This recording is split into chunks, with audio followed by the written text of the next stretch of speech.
When Sharon and I arrived here in 1993, we didn't know what we were going to do, how we were going to do it. We had basically no supporters to speak of, and we just had a desire to serve the Lord as missionaries. We didn't even know how to get to Guatemala. Somebody just on the phone gave us directions how to get through the border and just follow this route and you'll make it to the border. Well, it was an interesting ride. And what a ride it's been. 20 years of ministry in Guatemala has seen their dream of being missionaries turn into a flourishing ministry that is training hundreds of pastors and leaders and bringing healing and hope to thousands every year. The ministry is called ASELSI. ASELSI stands for the Association of Equipping the Saints International.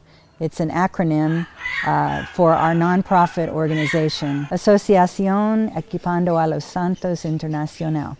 Now the ministry that John and Sharon started isn't just the Harveys anymore. Like the name states, John and Sharon have been equipping a new generation of saints who are making a difference not only here in the highlands of Guatemala, but also around the globe.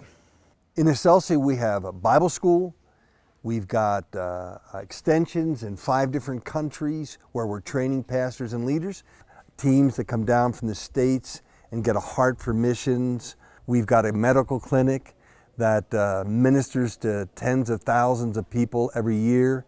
We've got a milk program, the chronic program, the Little Lambs School. We have physical therapy.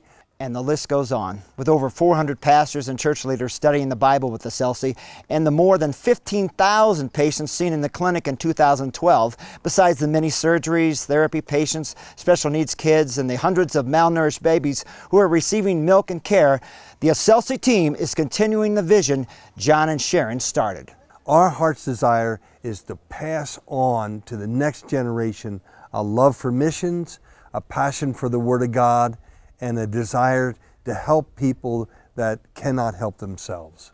Training up and equipping the next generation of leaders is exactly what John and Sharon have done. We don't think that God built these buildings, raised up this wonderful group of people to stop functioning when John Harvey no longer can be the president. With the future in mind, John and Sharon are passing their baton on to a new generation of leadership. They'll still be here and involved, but they are seeing the vision of a new generation of leadership in Guatemala come to pass. John will be working side by side with Emmanuel Perez, developing him as the new director of ASELSI. So ASELSI is going to have a new face, and we're excited about that. That's the way it should be. There is a new face, but the same heart here at ASELSI as equipped saints continue equipping other saints, and the vision God gave John and Sharon Harvey passes from one generation to the next.